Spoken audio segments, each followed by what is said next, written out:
Vishwa is an organization which works towards building the grassroots levels of India. The first step we take towards that is to build an awareness. We work in different causes, from education, health, art and culture to 12 other causes. On every Saturday at 11 a.m., we have a talk on these various topics. For example, when it comes to health, India has a rich source of Ayurvedic treatments, alternative medicines like Ayurveda, homeopathy, Siddha, naturopathy. At a time when India is leading in diabetes, heart attacks, cancer, we have preventive medication which can be used. So a lot of talks have come out where people can use household items to prevent some of these or to control some of them. Our grandmothers were a rich source of information. Our parents knew a little lesser than that, and we know a lot lesser than that. And perhaps our children may never get that heritage. Here at Vishwa, we have people who tell us how to use the household items like curry leaves or neem or lemongrass, for what ailments, etc. Similarly, we have talks on art and culture. We would like to have our Indians to be united, be one, be proud of their culture, their heritage. We have a lot of talks where people from various walks of life have come forward and spoken about various buildings, various dance forms, etc. These are two examples I have given. We cover 12 causes like this in our Vishwa talks. As a first step, we want to bring in awareness among the coming generation. Our audience is across the country and sometimes abroad too. We have a rich interactive session after the talk is given by the expert. It's for any person who watches these talks to decide what they want to believe in, what they don't want to believe in, and if they have any clarifications, they're free to ask questions. After this, we want to build the skills of the people of India.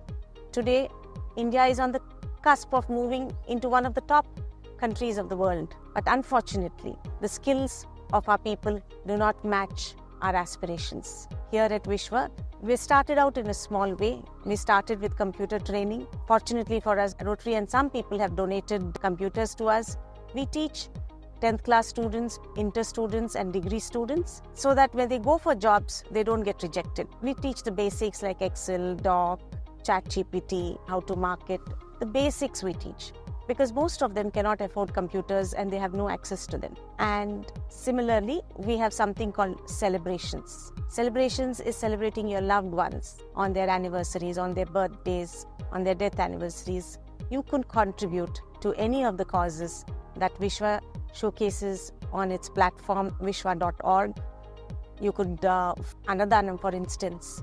There are a lot of people across the country who, when they go to hospitals, they come up from far off regions and they little money they have, they keep it aside for the treatment of the patient. They sleep on platforms, they hardly eat anything. And we give them food every afternoon on Fridays and it makes a lot of difference. There are similar such fundraisers. Please feel free to celebrate your loved ones with any of these causes. Vishwa's commitment towards zero waste and the long way to go in achieving the goal begins with our material donation drive. Conducted twice a year during Diwali and Ugadi in Hyderabad, this drive collects clothes, books, toys and other used or semi-used items for the underprivileged. Contributions from over 615 plus families have benefited around 2,800 individuals, providing essential items and support, bringing hope and dignity to them. Through these efforts, we transform the waste of some into the treasure of others, promoting sustainability and community welfare.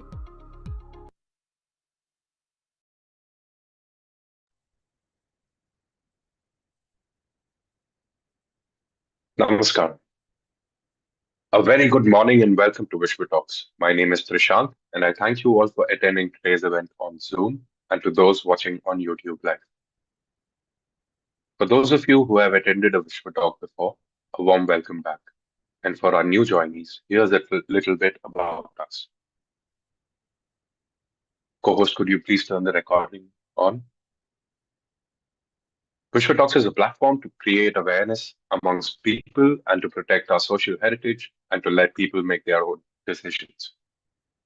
Here we invite experts to discuss and explore diverse opinions, different perspectives, various issues problems and their solutions on various fields, including art and culture, healthcare, environment, education, and many more.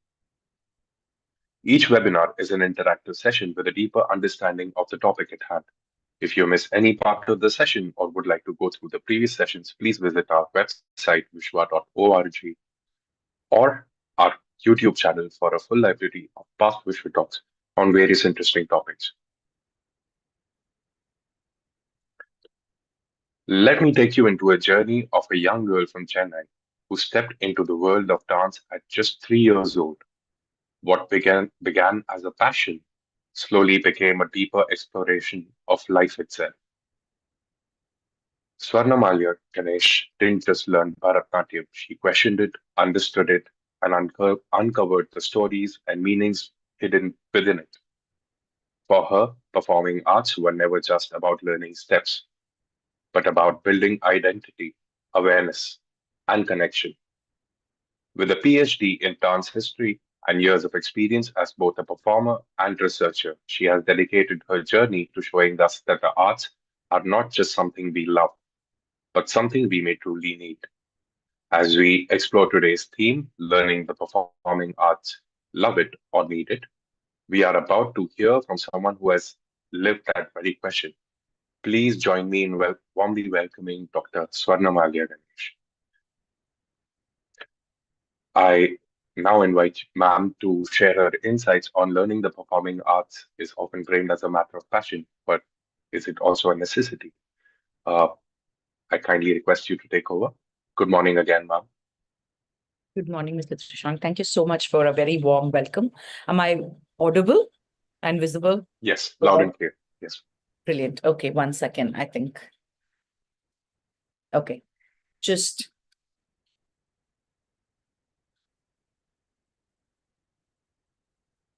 making sure I'm able to hear everything you are saying as well.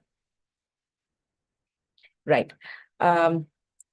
Firstly, I'm very happy to return to Vishwa Talks yet again. I think this is my second engagement with your organization, and I'm very happy to be here this morning. You've invited me to speak about something that I think I continue to both speak and practice in my everyday life, both professionally and personally. So this is a topic that's very close to my heart, and a very good morning to all our guests who have joined and who are continuing to join. I see that there is a healthy mix of elders as well as young people in the audience. I warmly welcome all of you to this morning's talk. Let me begin with a caveat. I am a dance performer with a PhD in performance history, and I'm a professor of dance history and global arts at Kriya University. But I'm also a lawyer. So I'm somebody who comes from a long lineage of educators, but also I myself am here not to speak of the arts as an alternative to academic accomplishment, but as a way to achieve better accomplishment within the academic world.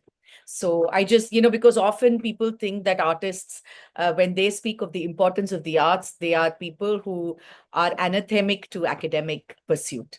Not at all. So as a professional, as someone who is, who's pursued a professional degree in law, as someone who practices both law and dance, I can firmly say that despite having an array of academic accomplishments and interests, I still come back to the world saying we need the arts.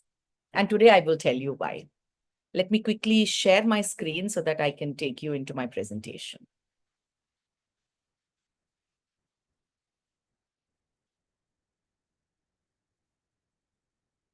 Is my screen visible? Yes, ma'am. Okay, wait a second. Let me make it a slideshow.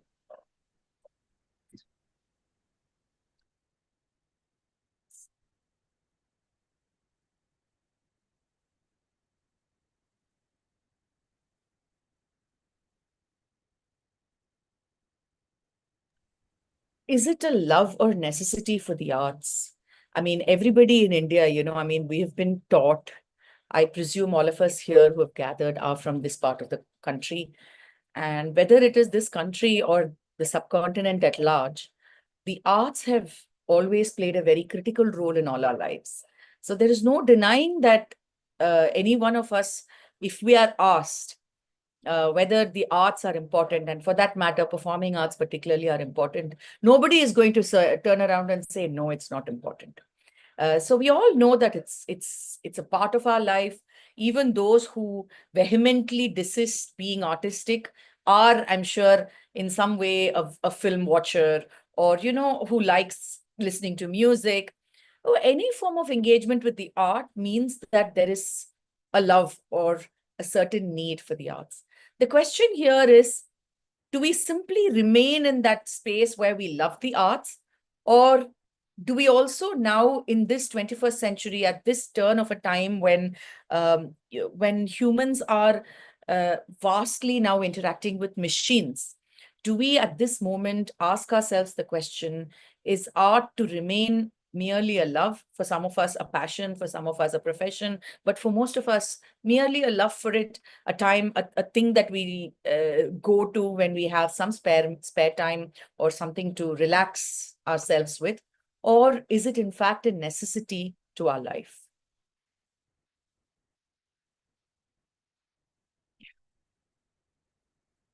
To this, I would ask fundamentally a few questions to ourselves. What are the values that are central to human development? Because Vishwas is also talking about the overall development of the human mind and body. I think this is a very relevant question to ask ourselves. And I don't have to give these answers to this audience, but, and this is not by any means an exhaustive list of values, but these are some of the fundamental values that we need, not for a citizen development, not for a woman development, not for a man development, not for a great career development, but for a human development. Of course, we need knowledge systems. I mean, whether it be education or whether it be hereditary knowledge or whether it be traditional knowledge or new age machine learning, we need all kinds of knowledge systems. We need some sort of discipline. And by discipline, what I mean is a self-regulation, a way to understand how to function within these knowledge systems. I think that kind of discipline is really fundamental. We need, of course, patience. One can never stress the importance of it, but it's something that has become rather overrated today in a world where Instagram Reels give you instant gratification.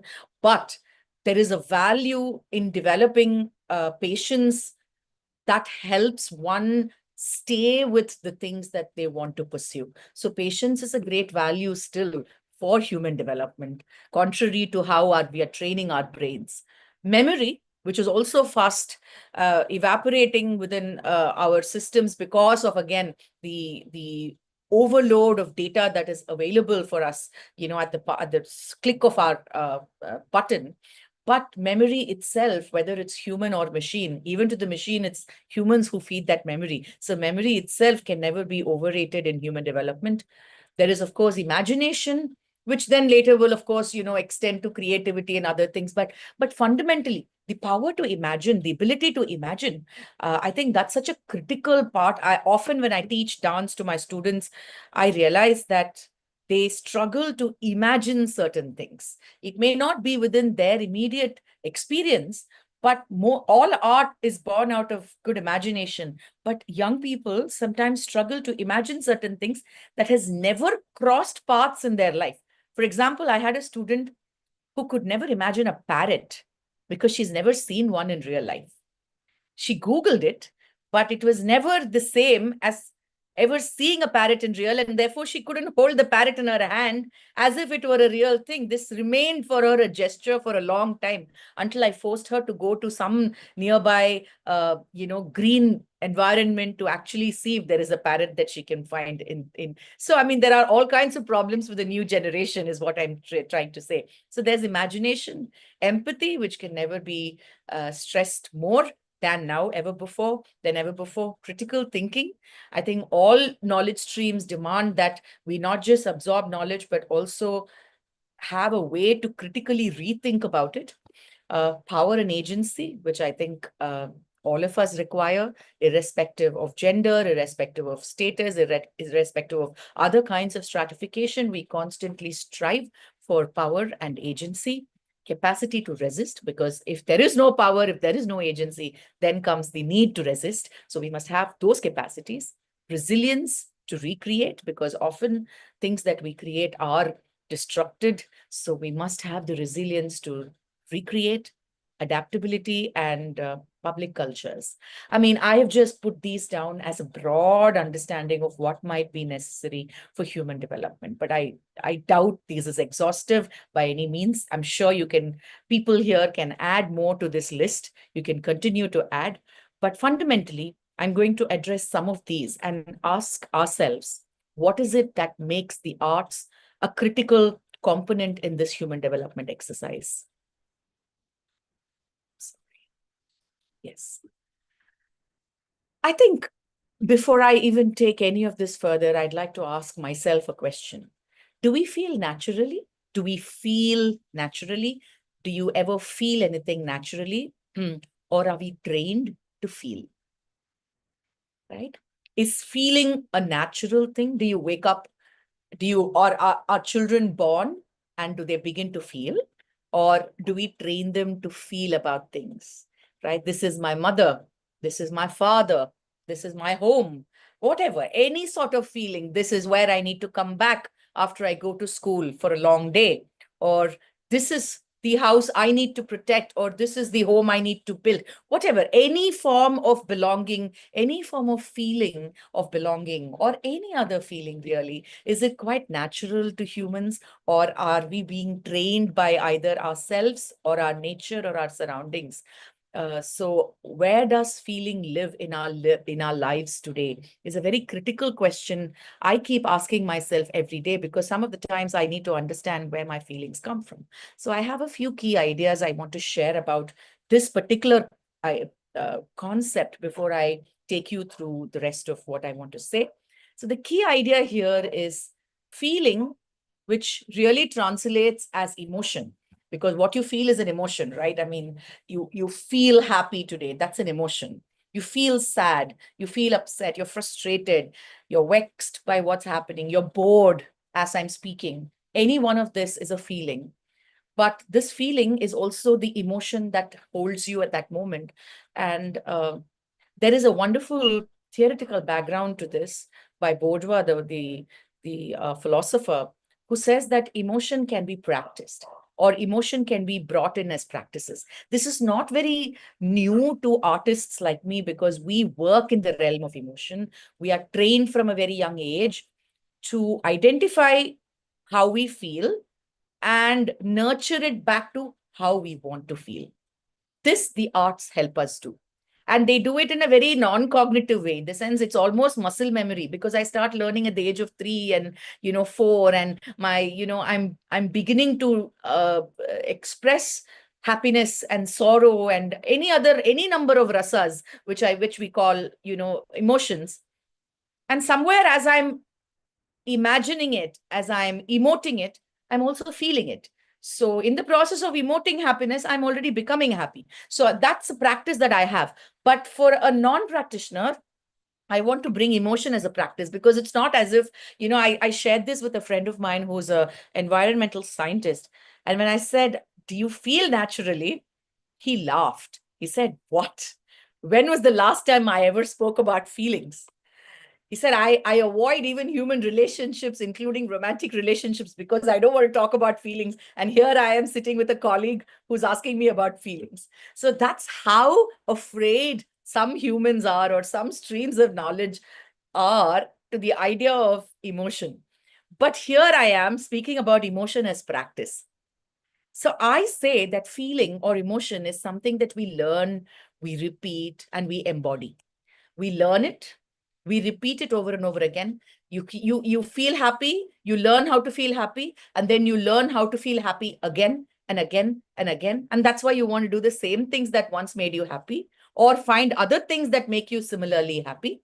And then you embody it. When there is an emotion, we often embody it, right? When you're happy, you dance. you sing, or you smile, or you twirl, or you go out, or you have a happy lunch. But when you're sad, you cry. The tears are there. That's natural. But you also curl up in a corner. You also stop talking to people. You don't take the phone calls. There are ways in which we embody our feelings constantly. And this is, I'm not even talking about artists here. I'm talking about all of us. Right? So the historic nature of emotions, we will all say, oh, emotions are universal. They are universal, but they are also not universal in the sense they are shaped by time, culture, and history. What is a certain emotion to us may not be the same emotion to someone else in another part of the world, right? So something that is sacred to us may not be sacred to someone else. Something that is beautiful to us may not seem that beautiful to someone else. Something that was so precious to us 15 years ago may not be so precious to the generation today. So time, culture, and history constantly reshapes emotions. And therefore, one can say that emotions are not universal, which means that they are personal.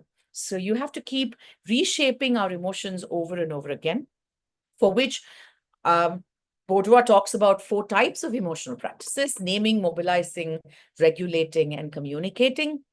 Naming is basically learning an emotional language, right? How do you know what you're feeling if you don't know what it counts for? So often, I mean, all of this comes in the realm of society and the world in which we live.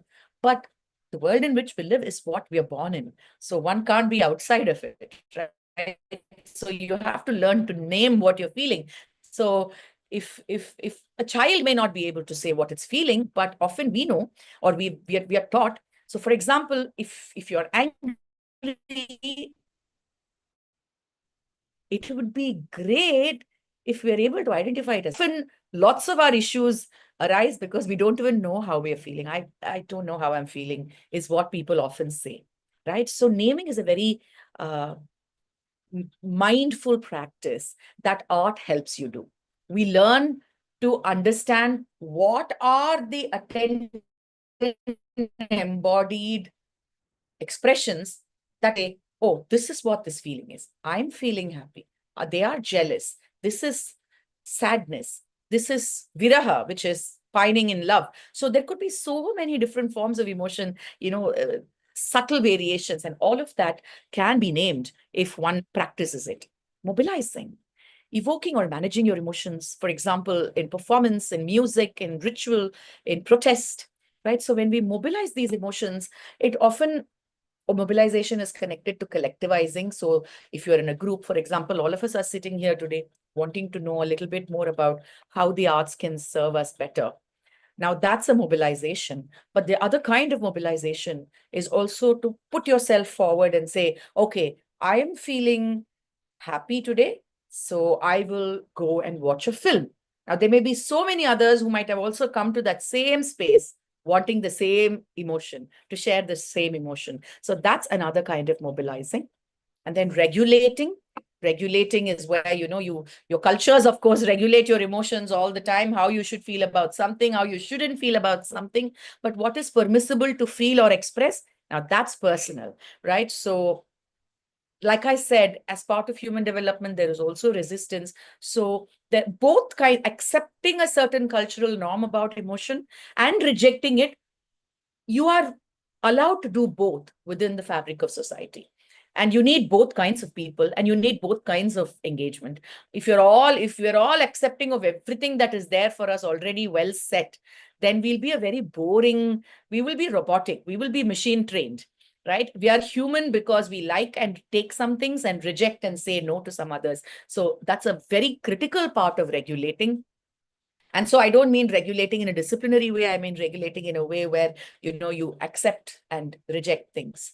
Communicating, sharing emotions socially. Now, this is where I think this whole idea of performance as emotional communities. So when I perform, I create a small group of, whether it is 5 people watching or 5,000 people watching, they become an emotional community. Whether they all share the same emotions or not, that's not the issue. The issue is all of them are there for an emotional experience.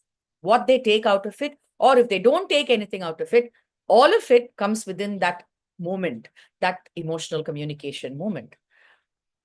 The other, of course, these are now things that you will know already about the arts. This is what everybody will talk to you about. Oh, art gives you discipline. It gives you practice. If you do riyaz, if you do repetition, if you're engaged in a certain kind of rigor, it teaches you a certain discipline, certain patience. Now, all this is physically manifest. So when you put a 5-year-old child in a dance class, I often joke to my parents of my young students. I tell them, now the classes are in the morning at 7, and this is not just riyaz, repetition and rigor for your child week on week, but it's riyaz, repetition and rigor for the parent who needs to wake up at 5:30, wake the child up at 6:30, get the child ready, and regularly bring the child to class. So it really instills a certain rigor and repetition in the life of not just the learner, but everybody who is connected to that learning process, vis-a-vis often the family or friends even, right?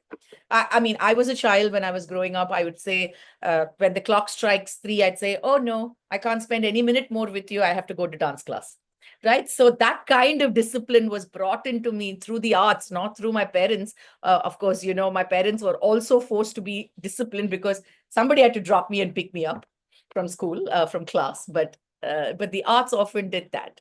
I wouldn't say I was that disciplined as I wanted to when I went to school. I mean, to school I could go late, but to class never, because class was fun. Class was a place where I was experimenting with my emotions, so it was a fun place to go to. Anyway, so the next thing that the arts does give you is embodied intelligence. What is embodied intelligence? Intelligence that can shine through, right? I mean, often we don't know who is intelligent and who is not. And intelligence is immeasurable in the sense you have the EQ test and the IQ test, but what is that, right? How much of one's... So the idea of intelligence here is in embodying it, in making it visible, in expressing it not just through your words and mind, but also through your body. For example, knowing through movements. I mean, I know so many people, if I put them to a test, their hand-eye coordination will be completely off. Their hand-leg coordination, simple things, right? Raise your hand to the right and raise your leg to the left. Now, they can't do this both simultaneously because they have not had that kind of cognitive intelligence developed in them. And that's such a simple thing, right? I mean, you know, memory stored in breath, in rhythm, in gestures. These are all ways in which the body is learning to become more intelligent. And if we think that we are just merely teaching a child or a young person the art as a exercise, then we are at a loss, because what they are learning is more than just an exercise. It is embodied intelligence. Empathy and imagination, inhabiting multiple roles. Like I said, an artist can inhabit so many roles all at once and still feel like they are indivisible and a whole. I mean, when I perform, I am many characters, but I'm not all of that. I'm not schizophrenic, so I don't become those characters, but I'm able to comfortably empathize and imagine those characters while staying true to myself. And that is a very critical, I would say, a critical knowledge to develop, because often in life, when we see new things, we all learn to adapt, so much so that we become that.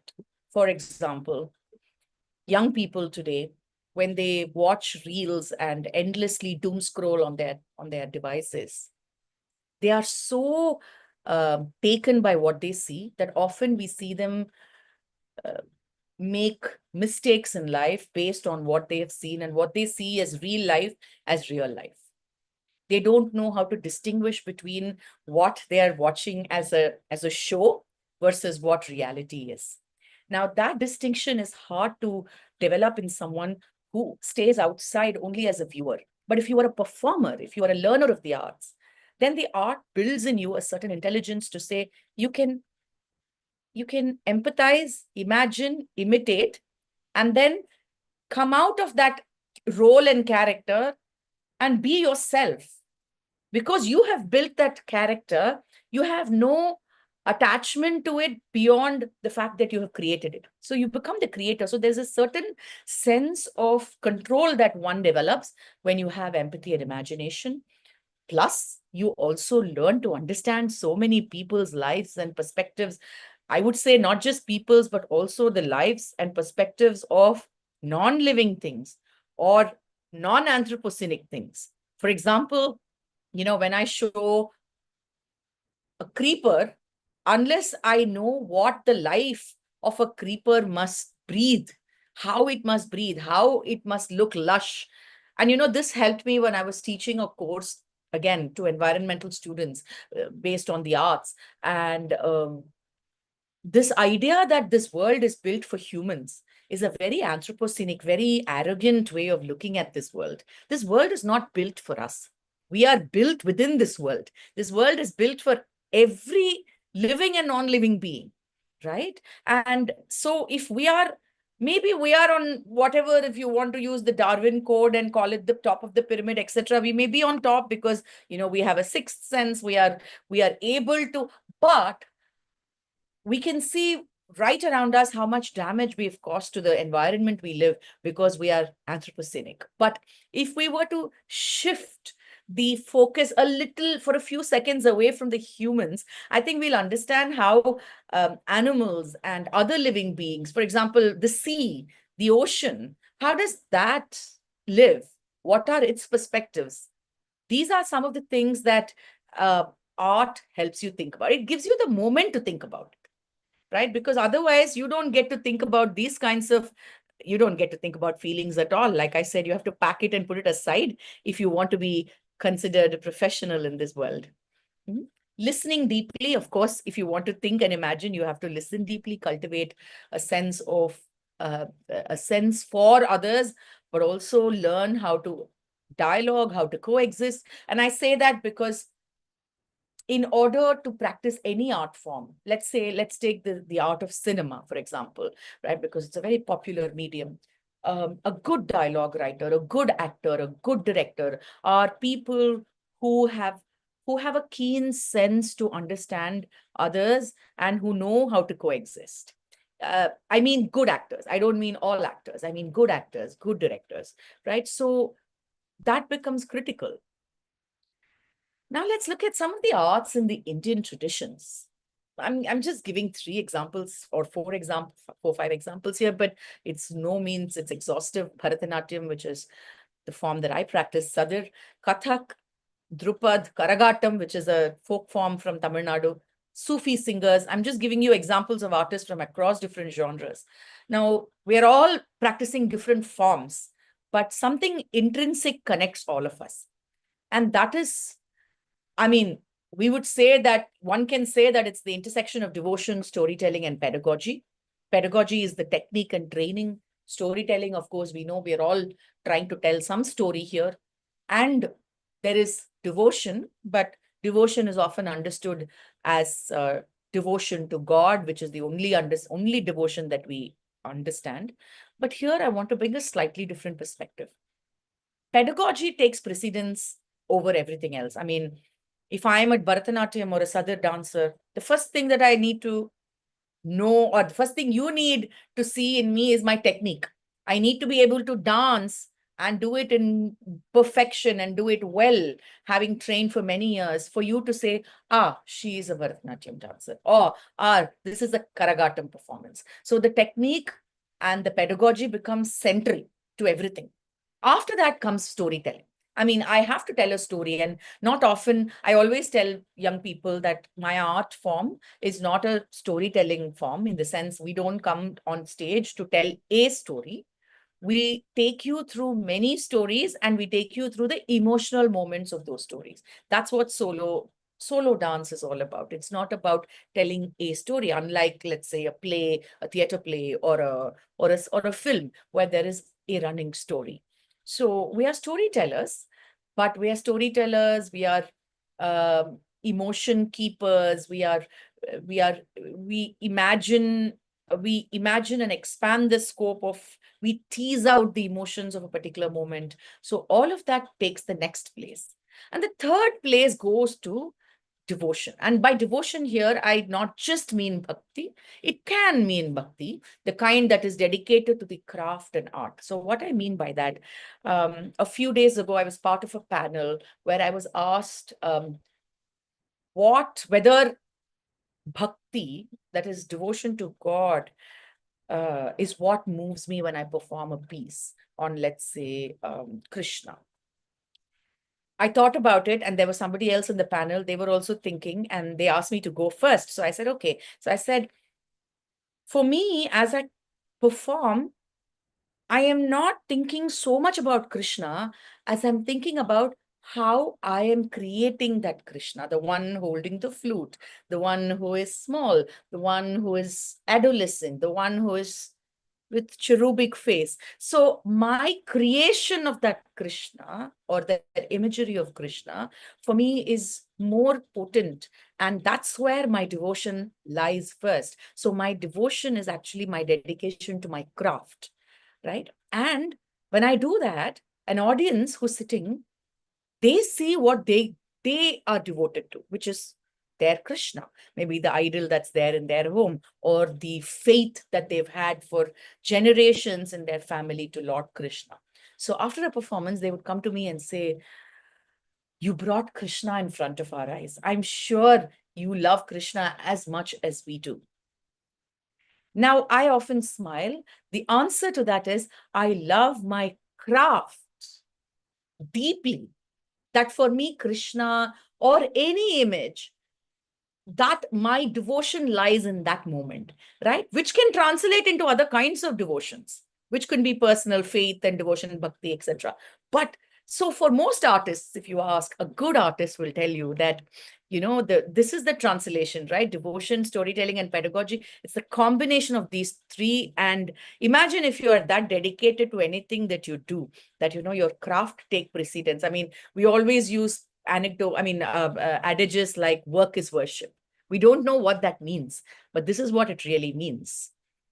This is where I'd like to share a small, I won't show you the whole clip, maybe a 2-minute video clip. I hope the audio also is audible, where you can see that I am here performing to a Sufi poem. It's by Jalaluddin Rumi, but you will see how the craft takes precedence. I mean, if you can see that, but if you see the Sufi poem, then that's on you.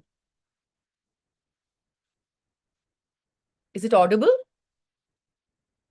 No? No, there's no audio.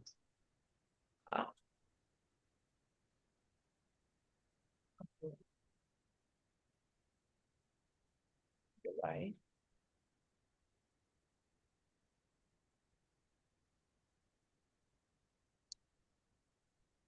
I don't know why there is no audio.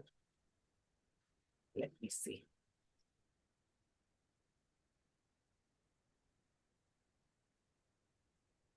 I think while sharing screen option, you'll have to change the settings to turn on audio as well. No, but it never did ask me for it, because I think this is an embedded video. So, I'm going to try. If not, we can move on. It's not as if you have to see the video. No, we would love to. I'm going to try.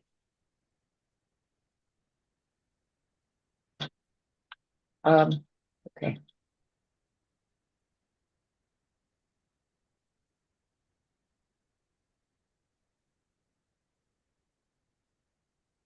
No? Still nothing, right?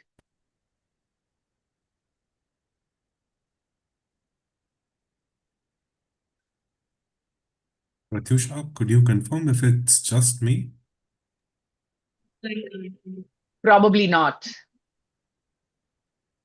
Yes.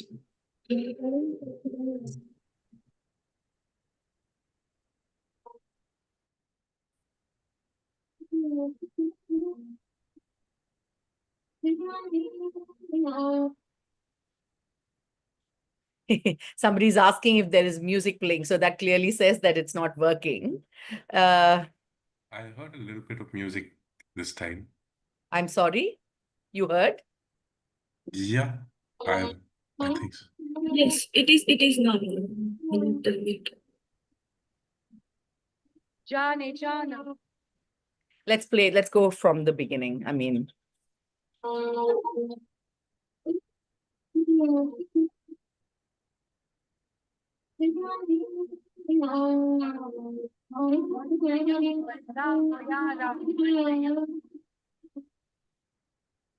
Jane Jana. Sirra Sirram Kannayam. Nure Nuram. Nure Nuram Nure Nuram. Mancharago Pambavo. Rohannaya. Na Sufiyam. Na Safiyam.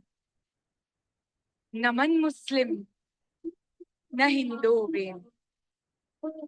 Manam Madhu se ulfat Kalami.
oh, anyway, I'll stop it there. Just wanted to share that as a, am I audible? Yes, ma'am. Okay, thank you. Just wanted to share that as an example to show how and what happens to the artist's mind as they get into performance. They don't, so they are governed by a deep sense of empathy and imagination, devotion, storytelling, pedagogy, all of it combined, but there is also rigor and discipline, all of the things that we just discussed. I want to take us from here to the examples of a few other artists whom I think are very, it's a great example for, especially in, in the current times. So the performing arts as an archive of memory. I will put this as a question. Maybe the audience can take to the chat box to give an answer. I mean, today we've come a few years away from the COVID years, but all of us who are here will recall the COVID years.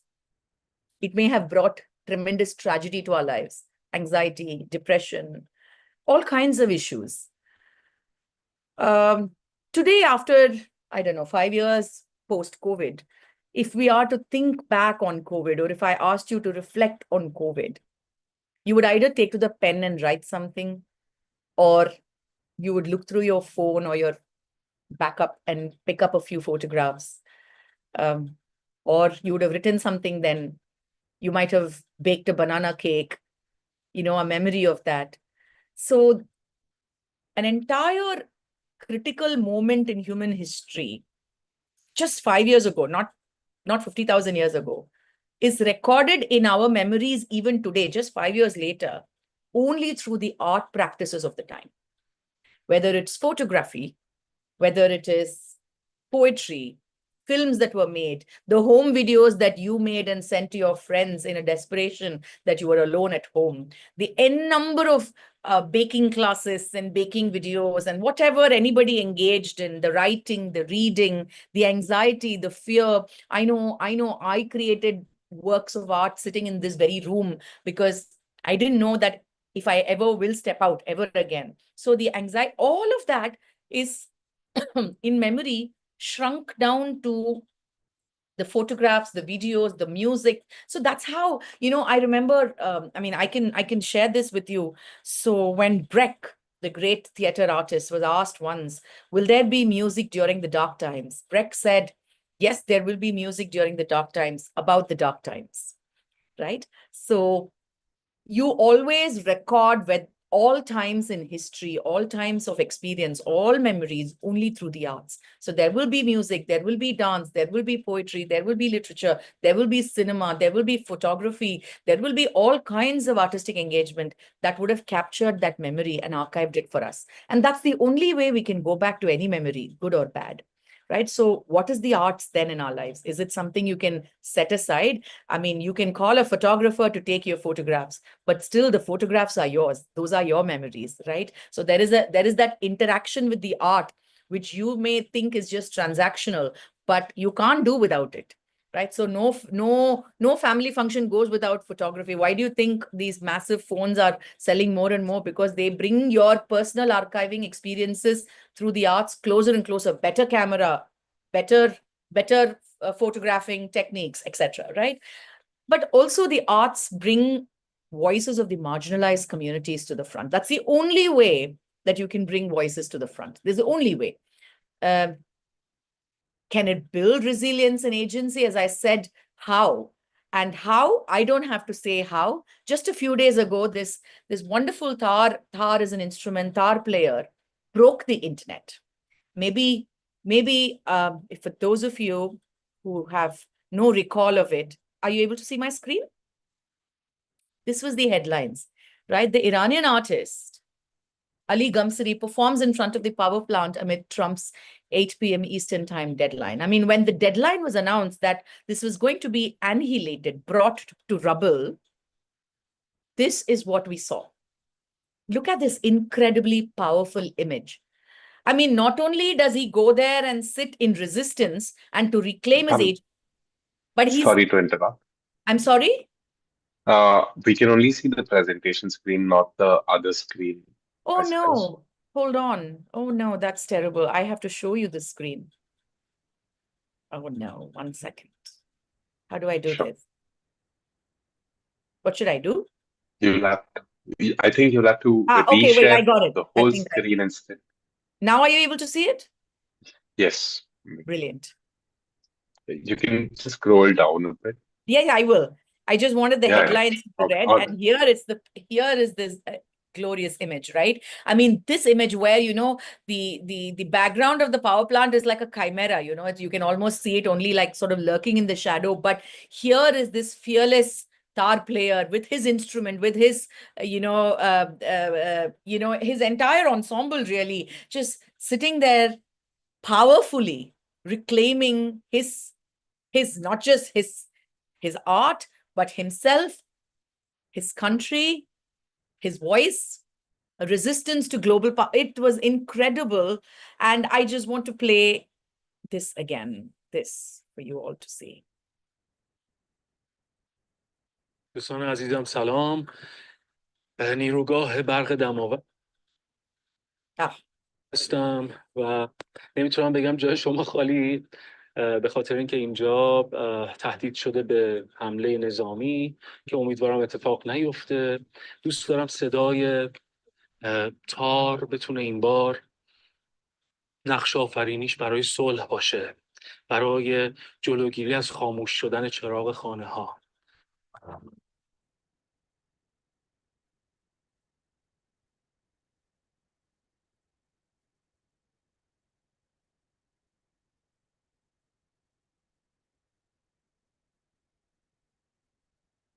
I need say no more. You can just go to the internet and listen to that powerful music just to say that if ever in human history we've seen any resilience, any agency, any reclamation, any resistance, there is the art that is at the front and center of that. In fact, a lot of people until the moment they need to find a voice will say, oh, the arts are not for me. But often you will see suddenly that when they have to raise a voice against someone, a protest song or a slogan or something will come up. So we don't even realize that those are all artistic expressions.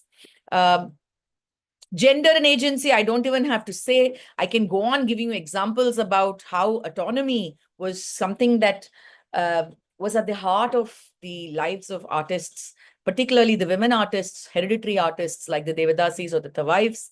But that's a long history. I won't go into it now because we will run out of time otherwise. I would like to talk about my guru, just an example about my own guru. I mean, her name was Sarasama, KJ Sarasa, Kalemamani, and her sister, the matriarch. I mean, I think I grew up with that example. I went to her home when I was 3, and here was a woman who was the leader or the house chief of a family of 7 women, right? So altogether 8 women under one roof, and she was the head of the family.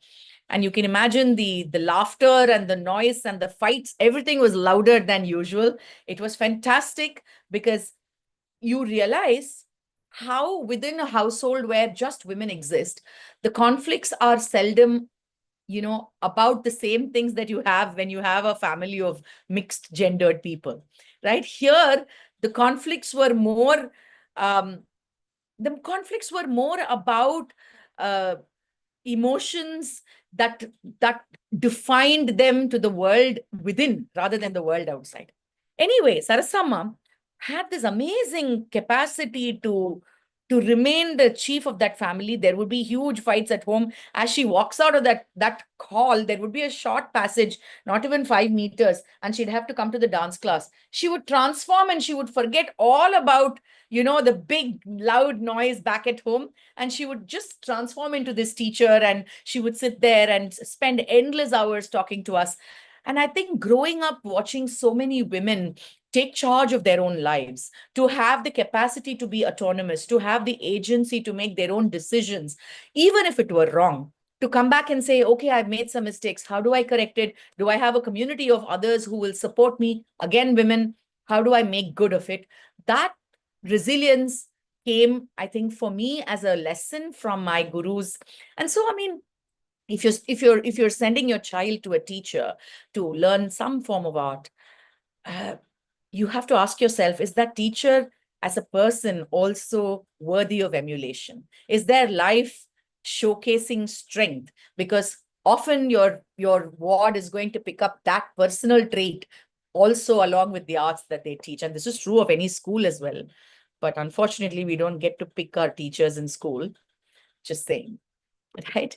So now I'll come to the real world where, arts versus mechanization, but it's not really versus, it is with, I think, because today, as we speak, AI is taking over our worlds, but can it take over every realm of human experience? Because, I mean, after all, we are the ones who are training AI. So what do we train AI with? Are we going to train it with the same skill sets that humans have, vis-a-vis some of us knowing how to deal with emotions and some of us not, some of us iffy with arts and some of us not? Or are we going to make the machine more well-rounded? Is the machine going to learn more about the arts so that it can help us, perhaps help those of us who don't have the arts to bring it back into our lives? This is a question I put to my friends who are in the AI world. I asked them, I said, why do you want to make the AI also much like a human, right? Apprehensive, little distant from the arts. Why can't the AI mechanisms? And so he said, what would you do? I said, create an LMS or a learning model for the arts to be fed into the AI, not just mechanically, but with the emotional quotient intact, if that's possible. But all that said, I think in the human experience, there are always going to be some things that are beyond machine. So what can the human carry into the next, say, 20 years that the machine really can't replicate? or co-create or imitate. And I would say that's the many shades of emotions. I say that because we know there is a beautiful text, a treatise in Sanskrit called Nayaka Nayaki Beda. And that text talks about the very many variations one can show in the many kinds of heroes and heroines, right? Nayaka, Nayaka, who are central to character building in the arts. And the author would have exhausted it to several hundreds of pages. And I think he was able to, from his imagination and permutation combination, bring about 400 and odd number of heroes and heroines with different shades of characters. And then he ends the text by saying, and I've only touched this, the peak of the peak of the iceberg. Now it's for the world to go and explore the many shades that there are of humans. So then you realize what a vast ocean this emotional experience is. And that is something that we will never be able to exhaust, either in real life or through machines, definitely not through machines. So arts is going to have a very central role, in my view, to play in the next 20 years, where humans are exhausted and vexed with responses that are automated. Ethics and sensitivity, I think I don't have to say much about this because arts teaches us a certain responsibility in expression. You can't express everything. You hold back certain things. You modify certain things. You regulate certain things. And you also hold space for complexity. Now, to me, that is sort of, I mean, I can rename this talk as holding space for complexity, really, because I think if anything the arts can give today's world, it is to say it's not yay or nay. It can be many things. There is multiplicity, there is multiculturalism, there is many shades, there are gradients, it's ombre. The complexity is so vast and so diverse and so nuanced that only an artist and only an artistic mind and only the arts can provide for all of that. Whether it is in any like social sphere or physical sphere, whatever, or economic sphere, whatever it may be, if you are thinking like an artist, you will naturally provide the space for complexity to thrive, not just exist, but to thrive. You will actively allow another person to disagree. You will actively allow the other person to have a very different experience of the same thing that you have. One of the critics, I will give you an example for this. So Roland Barthes wrote that, the author is dead soon as they release their writing. Similarly, as an artist, when I create a work, when I showed you that video just now, I may have had a very different idea of what I'm showing, but you may have seen it as very differently. I'm not going to be able to engage with all the 82 of you on this screen, asking you, what is it that you thought? And why did you think that? No. You know what? Erase that and think what I want you to think. I will never do that. I cannot do it and I won't do it because your experiences are yours. So allowing that complexity, whereas if I'm in a classroom, let's say, and I'm teaching you some subject, I will want you to be on board. I will want you to see it the way I see it. So it is that rigidity that arts takes away. It takes it away. It takes it away and puts in its place the ability to agree in disagreement. And that is a very critical point. Finally, public cultures. Does art develop public cultures? Yes. All the festivals and the sabhas and the streets and the performances. Do we need a collective civic experience? I think so, because that's what defines us as a society. Often we hear people say this is Indian culture, this is Tamil culture, this is Telugu culture. How do we develop it? We develop it through collective civic experiences. How do we reimagine the future, whether it's a future in climate, whether it's a future in peace building? I think any alternative future involves a tar player sitting quietly in front of a power plant that's to be blown up, playing his music and hoping for peace, right? So I think, want to learn to be human, I would say you should engage with the arts. So there is no question of anybody not wanting to engage with the arts. It's the question of how you engage with it and how much you engage with it. But I'm going to leave and close with one reflection. And this, I think all of us can reflect collectively. What would this world look like if the performing arts, but arts in general, are not there? just forget that there is any form of performing art. Let's not even go as far as the arts. Let's only think of dance and music and performed poetry and theater. If none of this exists in all of this world, just for a second, imagine what this world will look like. What are the things that you would not see, not hear, not know, because the performing arts have not provided it. If you just think of that for a second or for a minute, I think you will understand how significant art is to your life.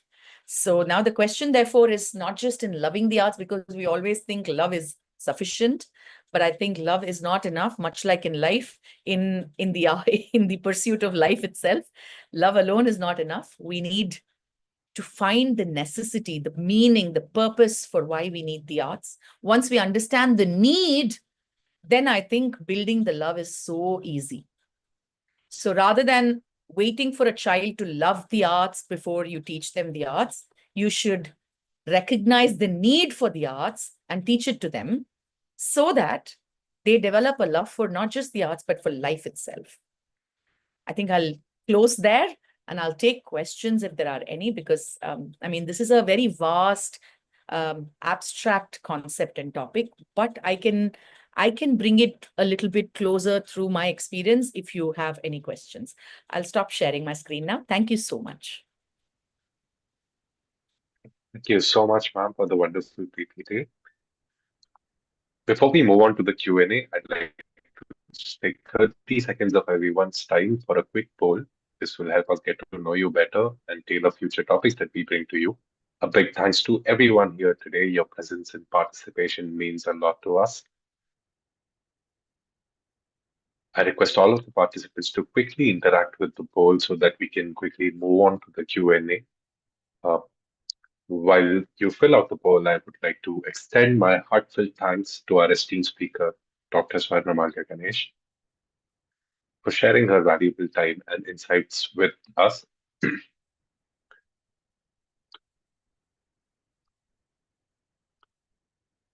While you fill out the poll, I also like to mention the upcoming talks so that I don't have to switch again between the Q&A.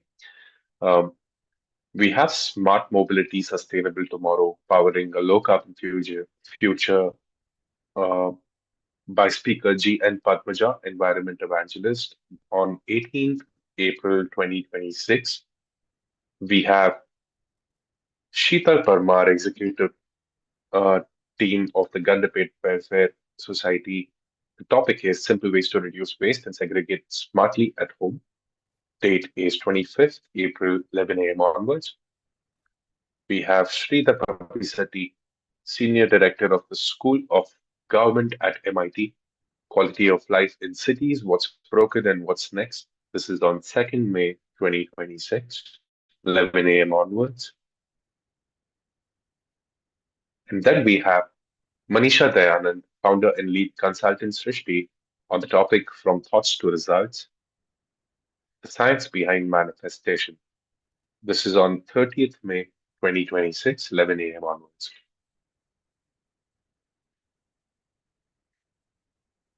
There's a guest requesting when shall we expect an upcoming session? The date and time are mentioned. They'll be mentioned in the chat box soon along with the registration links. It is already there. Kindly look into it and register. With that, I request all of the participants to kindly put up your questions in the chat box so that I can bring it up one by one to ma'am, or you can use the raise hand tool and ask the questions personally.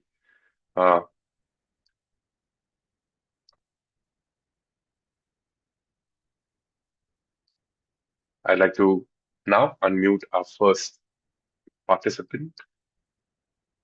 I think it's Mr. Surpaneni Prasad. Kindly unmute yourself. Yeah, I'm audible. Yes, sir. Yeah, very good morning. It was really enjoyed listening to Dr. Ganesh ji, and Could you just explain once again that point on, I think, the responsibility in expression, if I'm right, you mentioned. Just I'd like you to explain that a bit. The responsibility in expression, that's what I see you said once. So I just probably missed out. So kindly explain that. The second thing is, I would like you to tell me what you think about um, the status of performing arts in our country. See, my understanding is that the classical dances like Bharatanatyam, Kuchipudi, and Kathak probably are getting good patronage and encouragement from the government as well. But if you look at many other performing arts, like Sangeet Natak Academy has mentioned that about at least 100 art forms are endangered. They're in need of patronage. And I am concerned about, like many, about the livelihood of these dance forms, which are losing the kind of encouragement, like it could be like, for example, I'm a Telugu guy from, so with be it Telangana, Andhra Pradesh, like the puppet show, the puppet form of performing art, the Tolu Bomalata, mostly done with leather craft, or for that matter, like our Harikatha, Burrakatha, that those traditional methods of art, storytelling, Harikatha, Burrakatha, Ogukatha, like that. So these are all just to I give you some examples. So why can't we also think of having an international dance festival, maybe 3-4 days, where every art form is shown in the public domain. Just like we have these film festivals, why can't we have international dance festival where you showcase not only the very popular dance forms which are getting comparatively good patronage, like I already mentioned, Bharatanatyam and Kathakali and Kuchipudi. Why not also showcase these other dance forms also, which are getting less patronage, where the livelihood becomes a matter of concern, and we need to safeguard and sustain all those wonderful traditions and heritage. So, and firstly, I wanted you to just, like I said, Kindly let the. yeah. Thank you. It'll Thank get you. too long to. Yeah. Otherwise. Thank you. Okay. Thank you. Should we take another couple of questions before I answer? Let's do that. I mean, somebody has raised their hand. I mean, yeah. I hope that's fine, sir. We'll get back to the question shortly.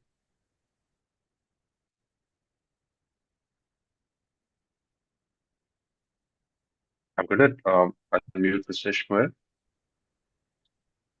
So kindly unmute yourself. You hear me? Yes. Okay, thank you very much. Very interesting presentation about a very important topic. And I want to ask you next question. How, according to your opinion, learning performing art can support protection on mental health and preventing mental disorders? How performing arts can help mental health and, I mean, maintain good mental health and keep away from other mental disorders. Sure. Should I ask these two questions before we move ahead? Yes, absolutely, ma'am. Please. I'll give a brief answer to both of you gentlemen who've spoken, because we have less time and we have more people to question, but also that these are exhaustive answers and questions that you have raised. So I'll give a short answer. I'll start with the gentleman whose question we took second about mental health. Now, it goes without saying, if the arts nurtures the body, the mind is not left behind. When I say that, There are now streams within the arts that are specifically focused on developing mental health, supporting mental health support, like somatic studies or kinesthetics or any number of streams within the arts, or music therapy for that matter. So there are so many streams within the arts that are working on therapeutic side of the arts. But arts at large, sir, generally, I think has the capacity. See, I think, expanding one's worldview is not very difficult and sometimes not very easy either. It's not very difficult because we live in a world which is filled with data. But you will also realize that in a world where, we are connected to everybody 24/7, we are feeling increasingly more lonely. So this question of what can the arts do in a scenario like that is, it gives you a certain sense of perspective of where you are in the larger universe, but also gives you a certain sense of what it is to build a world that really revolves around you. So both the macro and the micro really, one is able, I'm not suggesting that artists don't suffer mental health difficulties. I'm not suggesting that if you're an artist, you will have no mental health issues altogether, that your life is going to be perfectly healthy. I think all of us are human, and all of us need support and help from time to time. And just like medicines, just like any other therapy or any other sort of support, the arts also has the capacity. It's not as if you can go and do math. If you're a mathematician, you can do math for 1 hour and you will feel better about life. That's not going to happen. What will happen is, if you listen to music, though, you will feel slightly better. So I'm not berating any discipline, but I'm just saying that on par with other therapeutic methods like counseling, like medicine, the arts also have a role to play.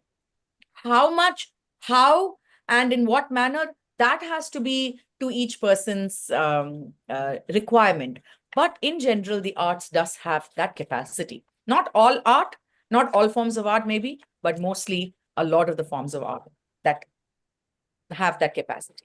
To the gentleman's question who raised this first question about empathy and responsibility, I think I briefly touched upon it. I mean, what to say is a great, and how to say it is a great way to, learn through the arts. But what not to say is also a responsibility. So how to say it, how to be diplomatic about it, how to be subtle about it, how to be generous about it. A lot of the times, for example, I'll give you an example from literature. I mean, if you look at the best of, let's take Kamba Ramayana, which is the Ramayana of from Tamil Nadu. Now, one is supposed to think of the Ramayana as a story between Rama and Ravana, the evil and good and all of that. But in the Kamba Ramayana, Ravana is portrayed in such glorious terms, and he's described in a manner that when you're reading the character of Ravana, the portions of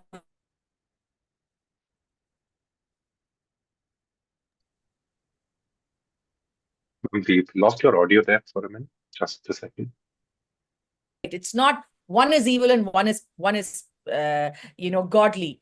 The characterizations are done so in a nuanced way, and it is often in life we miss those nuances. We tend to show people as good and bad, ugly and beautiful, the black and white of things. And so when I say empathy and responsibility, what I really mean is that the arts provides that space to keep complexity, to allow people to have multiple shades. And that's what humans are about. We all have multiple shades. So that's what I meant. To your next question about all the arts receiving patronage, absolutely, the Sangeet Natak Academy technically also is responsible for Burrakatha and any Veedi Bhagavatam, any number of artists. So, I mean, arts. So it's not as if it's only for the classical arts. But I will tell you this in general, just by having a festival, international or national for the arts is not going to thrive. The arts are going to thrive by a sustained engagement, love and interest and need that we find for art, because one yearly performance where we get to see these arts and applaud is not going to feed the stomachs of those artists for the rest of the year. So we need a sustained engagement where every art form finds a role within its community, and we are able to create an interest in the community and a need within the community to engage with that art. 365 days. I hope that answers your question, sir. Okay, we can move on. Thank you, ma'am. Going on to the next participant. Ma'am, kindly unmute yourself.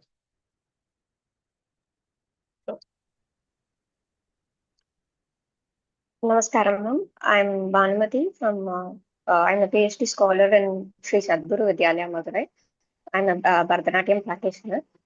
Apart from the human need, what is your take on ritual dance? Not a type of sadar, uh, which is a dance which was mentioned in Agamas, like a upachara. I'm sorry, I didn't get your name, but my dear friend, Bhanumati. Bhanumati. Bhanumati, who said Sadar is not part of ritual or ritual is not part of Sadar? That too is Sadar, right? So this understanding that there was an agamic dance by itself is flawed. So when we say Sadar, it is the entire tradition. But anyway, that's not the discussion. If you're asking about ritual dance, those were also practiced by humans in society. Ritual is itself discovered or created, not discovered, it was created by humans for humans, right? So it was to build a society, it was to build a certain faith, it was to move in a particular direction, both communally, that is together, and individually. So it was the artists, the very same artists who performed Sadir or who performed in Kottagai Sadir will perform the Koil Sadir. The Agamic tradition evolved from the performing arts. So it's a long history, my friend. All to say that the Agamic traditions that you have, that you think pre-existed dance, that is another topic altogether. But no, the Agamic traditions evolved from the practices of music and dance, which is even more fundamental, right? So remember that humans existed before even temples were built. That's the history that will put this in perspective for us. We built the temples, right? We were here before. Yeah. Thank you, ma'am. I'd like to now unmute the next participant. Ms. Srinidhi, ma'am, could you kindly unmute yourself?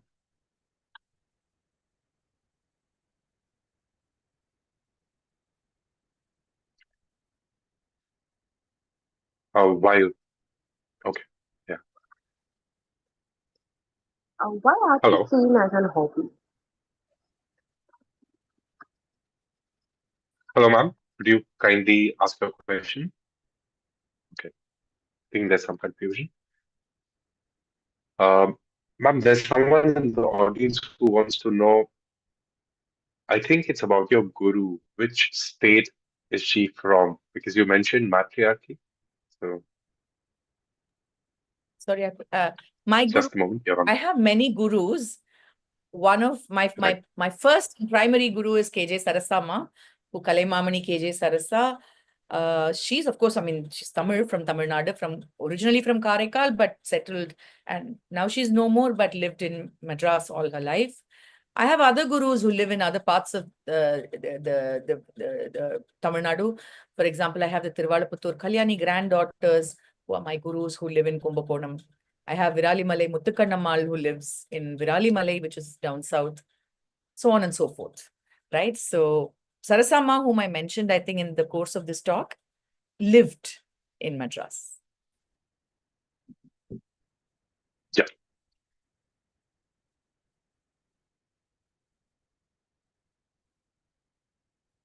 I'd like to unmute the next participant. Just a moment.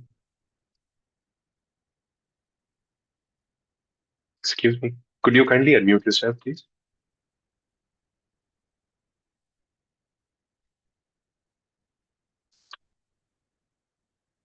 Hello again.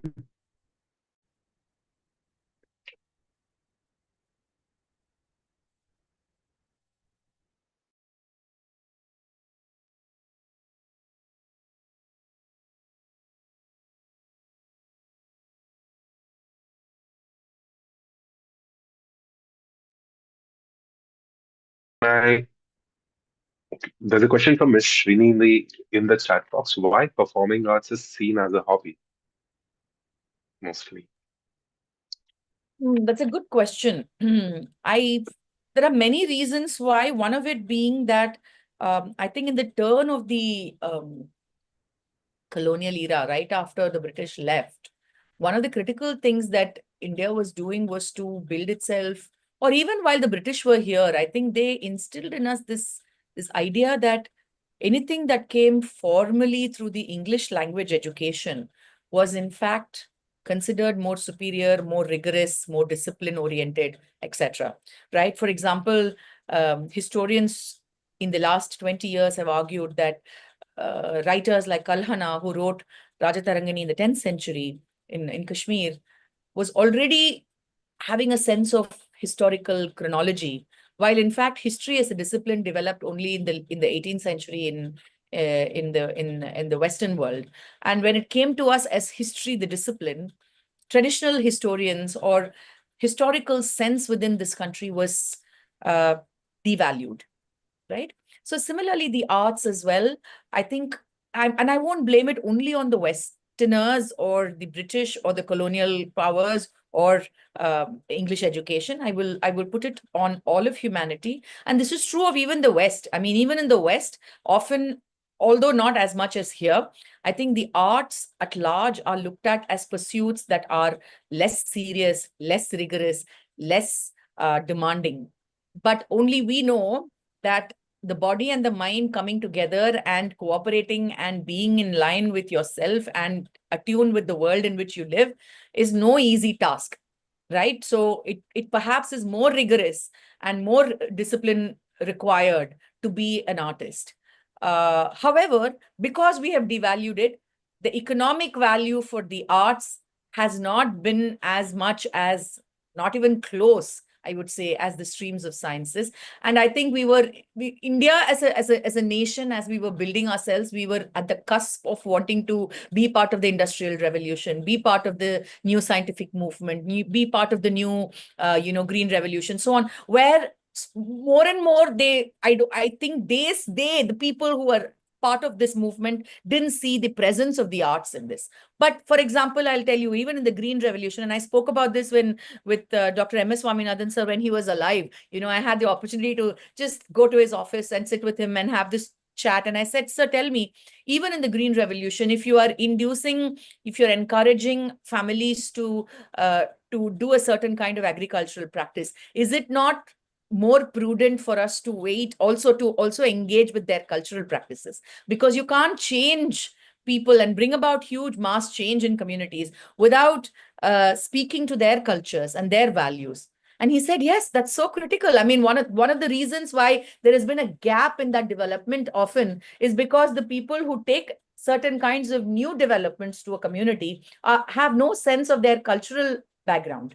So art, therefore, plays a critical role there as well. But because the country, and I speak of the country even as of today, if you look at the annual budget, how many of us check how much there is for the arts? There is such pittance, right? Because the arts are relegated to, as I say, entertainment, or when, a welcoming dance when a foreign delegate comes in because we want to showcase, quote unquote, Indian culture. Now, that sort of devaluation and relegation has really left us in the back foot for many, many decades. So that is why I think it's so critical for us to understand why we need the arts more than we love the arts. The love will leave it still at the doorstep. That's why. Thank you for that question. Thank you for the answer, ma'am. Sorry. I'd like to unmute the next participant. Kindly unmute yourself, please.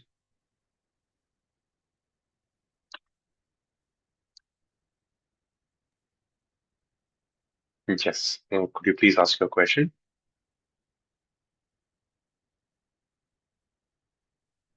There's no audio from your end.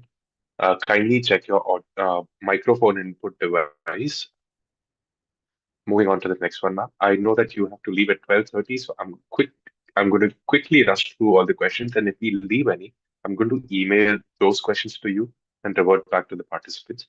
So Hello, ma'am. Namaste. I'm also a Bharatanatyam dancer, and I want to know that how can I correlate historic and mythological stories, concepts to my students, specifically historic dance cultures?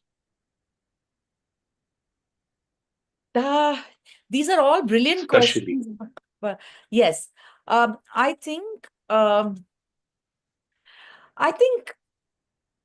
you can't have a linear relation to, I mean, you can't create one linear history for anything. And I think, again, as I said, the art allows you to thrive in complexity. So you don't need to give them a beginning, a middle, and an end to every story, right? So the way to, I think, for us also, not just to teach, but even to learn anything is to keep an open mind and to realize that there are not answers to everything yet. One can keep looking, and that pursuit of looking for answers is by itself a lifetime's work for most people.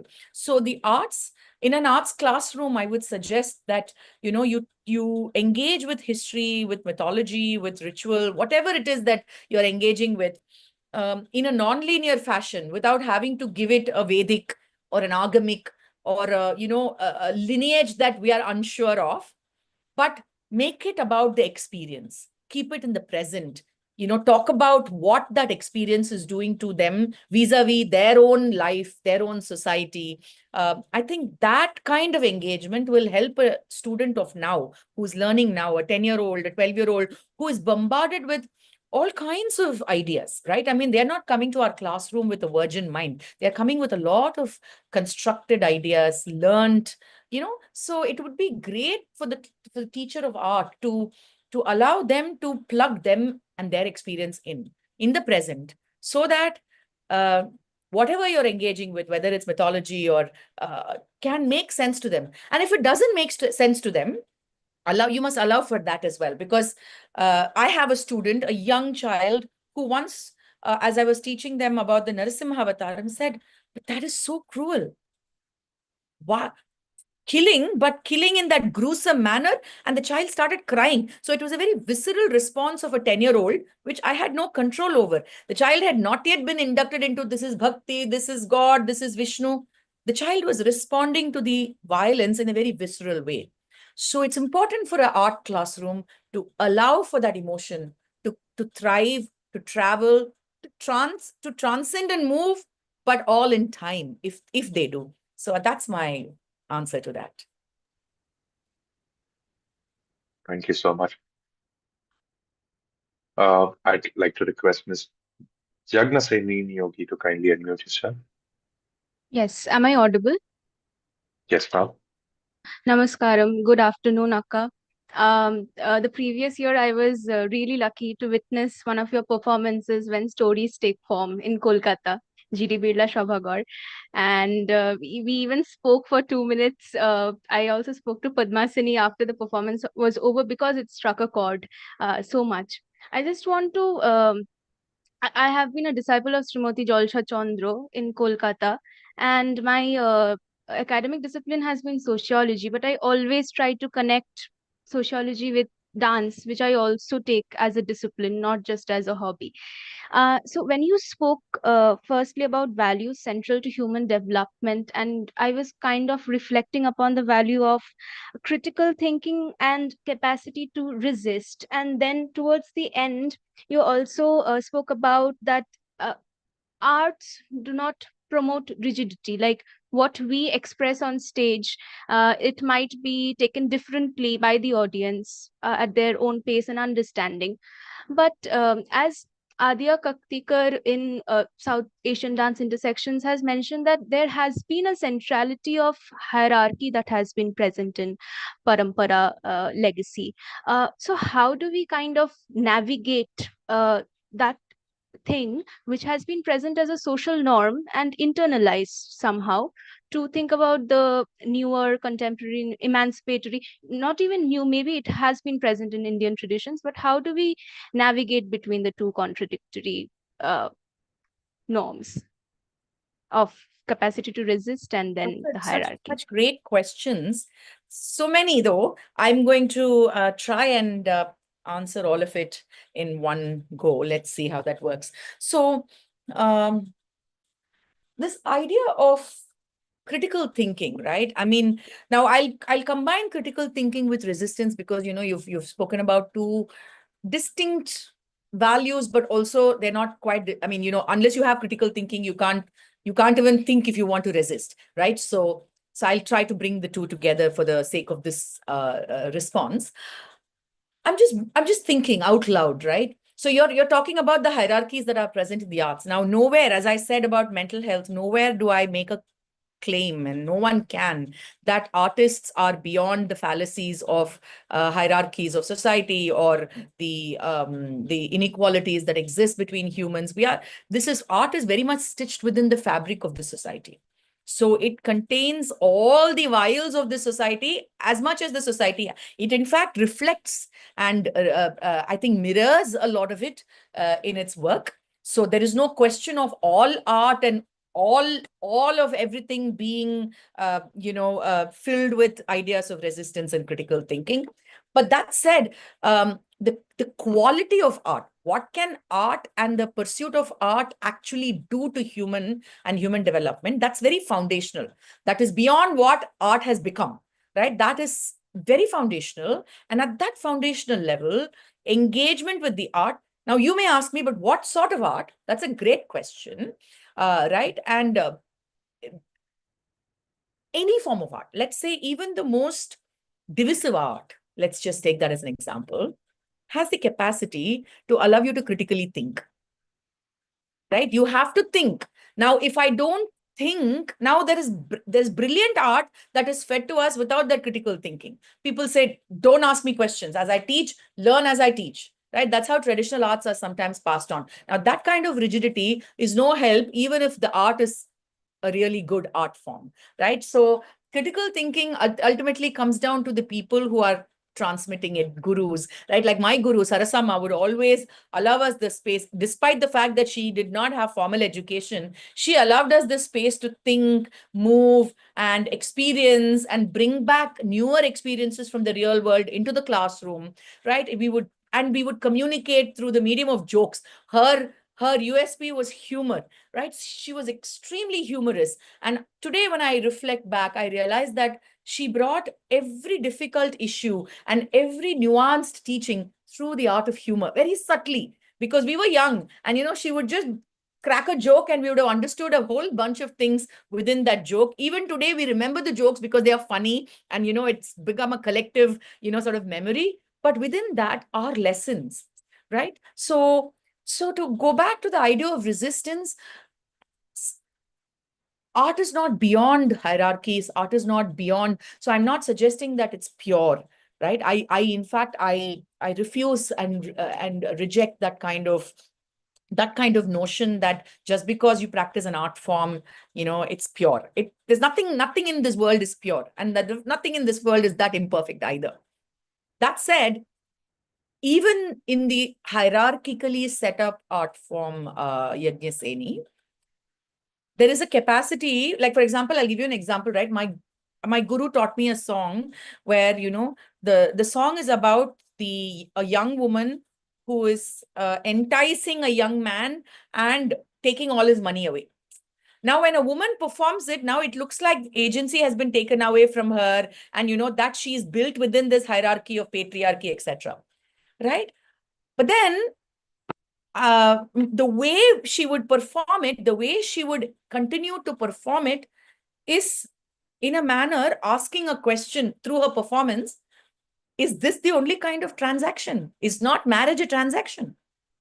Are you not sitting down as families and asking, so what's the boy making? Where does he work? If that is transactional and if that's okay for you, oh society, why don't you also look at this as another? So she very subtly but very intelligently would question the hypocrisies of this society. To that extent, there is that resistance. So where else will you get the opportunity to critically think and ask intelligent questions like this to the world, even as they are sitting and smiling and they bought a ticket to your show, right? And that's diplomacy. That's what the arts can do. If you ask this in plain sight in an essay on the newspaper, people won't read it. People will avoid and move on because it's too uncomfortable to answer such a question. But in an auditorium, in a performance, everybody engages in a non-conflictory, in a non-conflicted way. Yeah.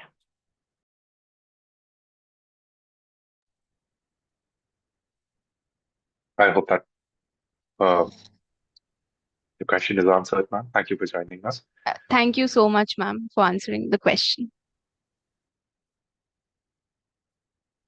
May I go on with the next question, ma'am? It's just about 12:30. Sure. Yeah, it is 12:30, but I can take one or two maybe max. Sure. Thank you so much.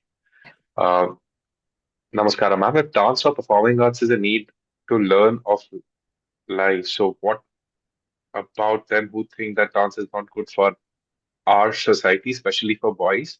How to change their mindset? Good question. We have to change it only through the arts. Yeah, this is like Brecht's question, right? Will there be music during the dark times? Yes, about the dark times. So about the what do you do? What do you do how do you shift mindsets about the prejudice against arts? Make more art, right? So the more we engage with it, the more they see that our lives are more vitalized, they would understand what's missing from theirs, right? And I think this whole idea that boys can't perform, etc. I think the more we encourage the men in our lives to be an artist, to want to engage with the arts, I think you don't have to go out to the world, but I think the change starts from the home. So if you have a son, let's say, and if you've taught your son an art form that is quote unquote prohibited or seen as prohibited for the boys, then I think you have done your part, and that will have a ripple effect. And that's how I think the arts, and it will have a great effect and great impact on your own son. So no need to worry. It's not like you're sacrificing him at the altar. He's going to come out of this very, very much benefiting. So I think that's the way we can move on. Yeah. Thank you. Ma'am, when we speak about Indian fine arts, they are multilingual in nature, and I feel language is truly a barrier. How can we understand better and enjoy? I admire Javali with a lot of story poetic element in it. How can we understand better and enjoy better? Right. So one of the things, again, the arts demand is also for you to build capacities, right? It places in your within your command things that you will expect to be fed with. For example, if you like a Javali, and if you go to Google and type the name of the Javali, it may give you the lyrics. And then if you don't understand the lyrics, you can cut and paste it in Google Translate and it'll give you the meaning. But it's not quite the same as you coming and watching someone perform that Javali, broken by the fact that, you would have enjoyed it even more had you known the language of Telugu, and then making an effort, a sustained effort over time to watch more and more Javali and to learn the language of Telugu so that, one day you can actually enjoy both the lyrics as well as the performance. So the capacity building has to also, the art gives you that impetus, that push to capacity build. Yes, we are a multicultural, multilingual subcontinent and country. So what that demands of us is, for example, when I have to perform Sufi poetry, I will try and make an effort. And when I work with Jalaluddin Rumi's poetry, I did make an effort to learn Farsi. I learned all of the Ashtapadis, 24 of them, in all completely, because I was creating a performance on Jayadeva's Gita Govinda, right? And my students, just now, I taught them, if I sat someone down and taught them the Tamil epic Silappadigaram, it would take them 5 or 6 years to learn something out of it in the original text. But here they were performing with me in a show, which was an entire theatrical evening performance on Silappadigaram. They came out the other end being able to recite poems from Silappadigaram in full. Now, so the arts demand that kind of capacity building, not just in the performer, but also in the audience, right? So I would ask you to take this as an opportunity and learn more Telugu so that, you can enjoy the Javalis. And you will, and how do you learn more Telugu? You don't have to go, not necessarily join a Telugu class, but you can actually engage with more Javalis. The more Javalis, if you hear, instead of 5 Javalis, if you hear 5,000 Javalis, you would already be familiar with the language and that poetic usage. So it's a great way to capacity build.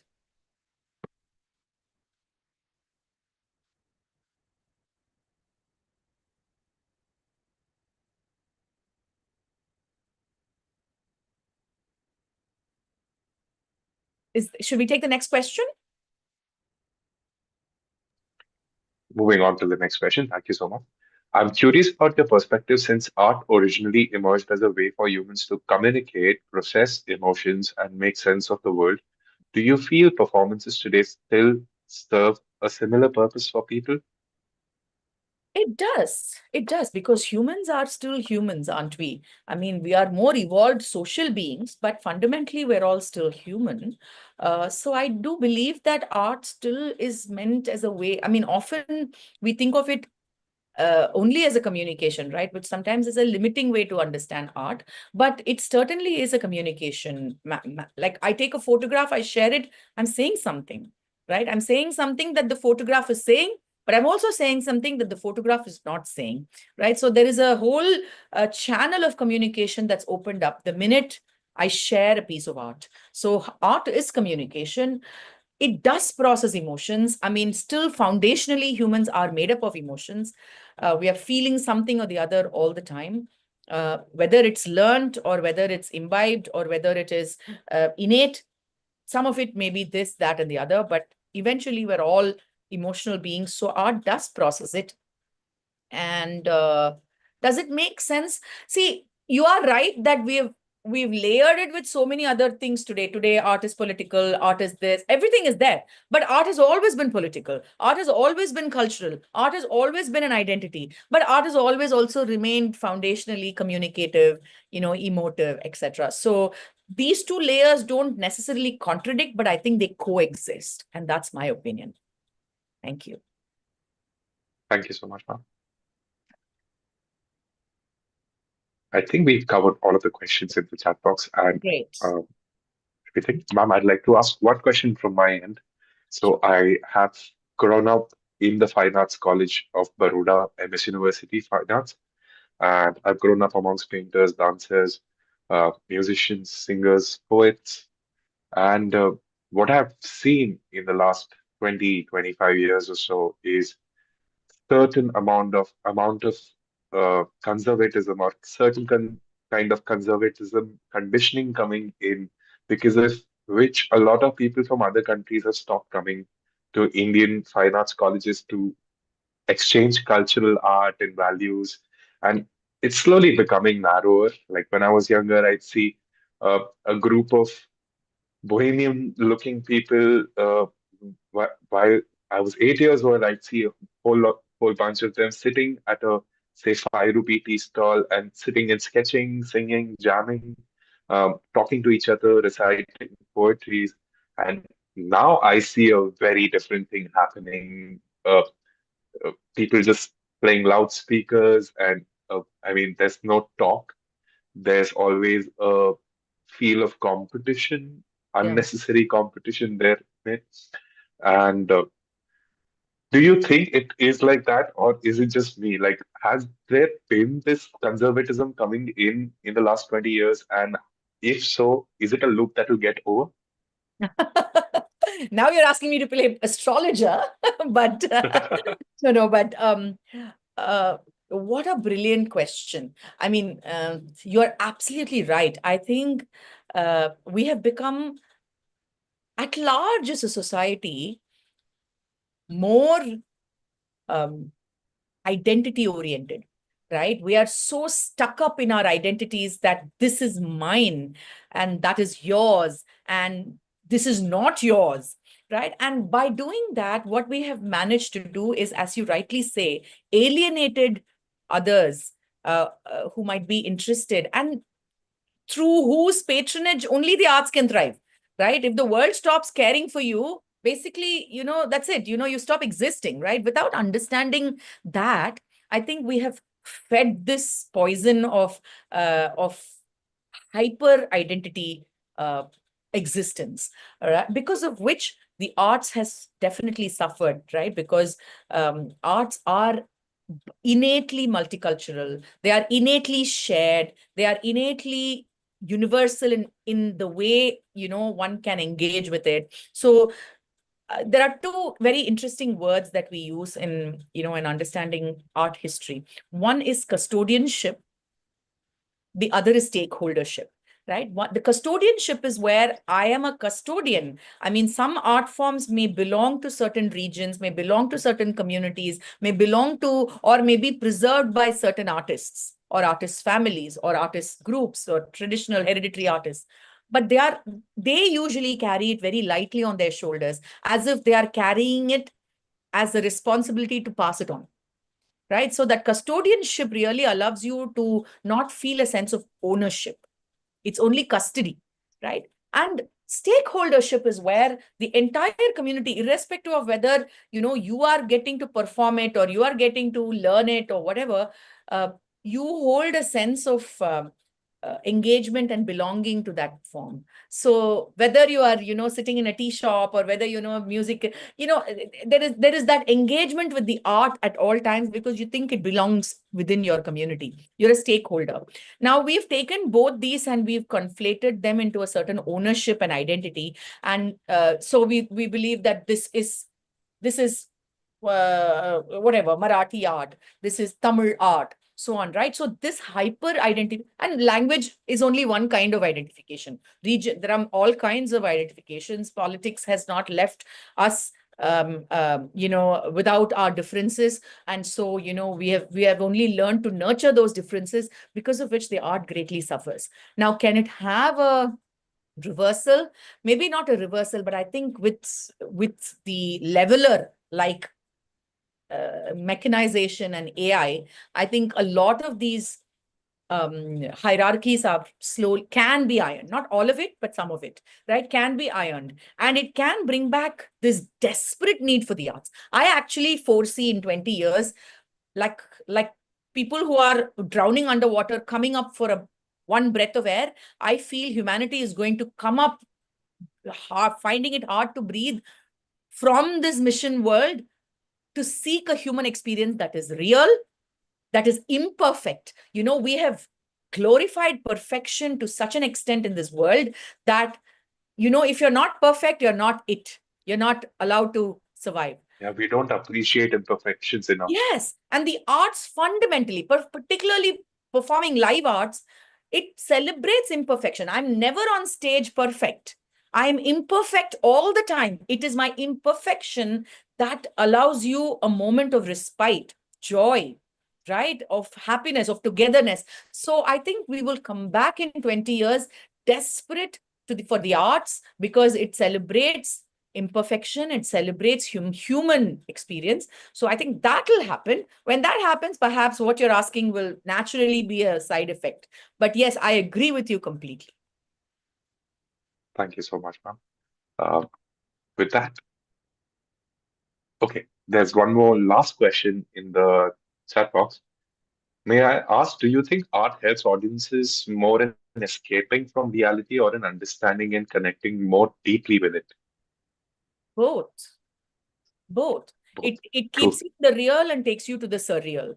And it is that which makes it so elevating, right? Because you can keep a foot in the real world, and you will keep a foot in the real world, even as you know that you can sort of, we use a very nice term in the creation of Abhinaya. It's called Sanchari. So Sanchari literally means to traverse. So, you can traverse all the surreal worlds and create an alter world, which is maybe slightly more idealistic, maybe slightly better, or slightly more evil and more sinister, whatever it is that, your mind takes you through. But you will keep a foot in the real world as well, because that's how the arts engages with the body and mind.